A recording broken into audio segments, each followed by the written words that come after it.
Kisah Rasulullah, bagian 52. Di kebun anggur, melihat penderitaan yang begitu buruk dialami Rasulullah, Utbah dan Syaibah merasa iba. Mereka menyuruh seorang budak mereka untuk memberikan buah anggur kepada Rasulullah. Rasulullah menjulurkan tangan untuk mengambil anggur seraya mengucap, Bismillah. Budak itu terkejut keheranan mendengar ucapan itu. Kata-kata itu tidak pernah diucapkan oleh penduduk negeri ini, ujarnya.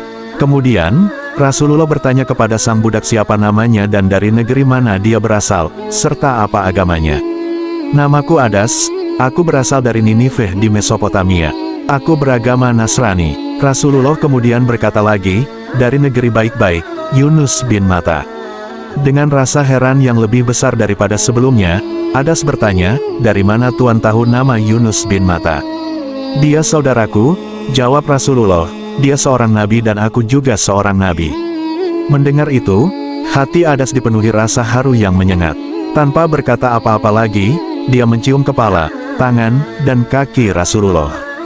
Utbah dan Syaibah memerhatikan hal itu dengan heran. Lihat, ia merusak budakmu, kata Syaibah.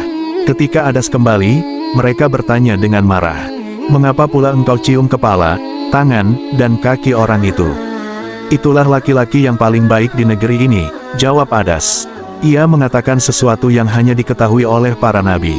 Utbah dan Syaibah saling pandang sebelum berkata dengan keras. Adas, jangan sampai orang itu memalingkan engkau dari agamamu. Agamamu itu lebih baik daripada agamanya. Saat paling getir, Jibril dan malaikat penjaga gunung, menawarkan diri untuk menghancurkan Taif. Namun, Rasulullah menolak, beliau bahkan mendoakan kebaikan bagi penduduk Taif. Kembali ke Mekah, setelah Abu Talib meninggal, Abu Lahablah yang terpilih sebagai pemimpin kabilah Bani Hashim. Abu Lahab langsung mengumumkan kepada khalayak bahwa Bani Hashim kini tidak lagi melindungi Rasulullah. Hal itu berarti Rasulullah boleh dianiaya, bahkan sampai dibunuh oleh siapapun tidak akan ada yang menuntut balas kematiannya. Dalam perjalanan kembali ke Mekah, keadaan Nabi yang tanpa perlindungan ini merisaukan Zaid. Zaid pun bertanya, wahai Rasulullah, apa yang akan kita lakukan jika kita kembali ke Mekah tanpa perlindungan? Aku khawatir jika orang akan berbuat sewenang-wenang kepada Anda.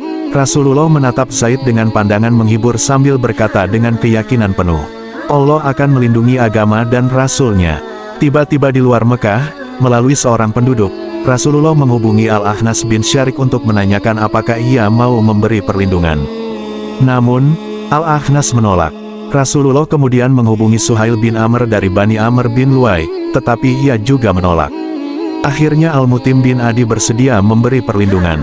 Esok paginya, Al-Mutim menuju Ka'bah dan mengumumkan perlindungannya. Abu Lahab datang dan memprotes dengan ejekan. Kamu memberi perlindungan atau menjadi pengikutnya? Kami memberi perlindungan kepada orang yang seharusnya engkau lindungi, jawab Al-Mutim.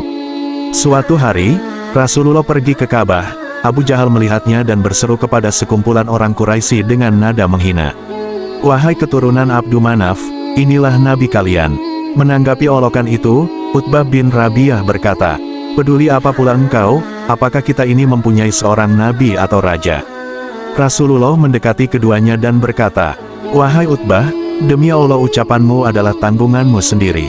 Sementara untukmu, Abu Jahal, nasib jelek akan menimpamu sehingga kelak engkau akan sedikit tertawa dan banyak menangis. Saat penuh perjuangan, setelah Abu Talib meninggal ruang gerak dakwah Rasulullah di Mekah semakin sempit. Beliau pun mencoba mengalihkan dakwah Islam ke suku-suku Arab lain yang sering berdatangan ke Mekah pada bulan-bulan haji. Setiap hari Rasulullah mengunjungi perkemahan Badui, setiap kali itu pula Abu Lahab mengikuti beliau.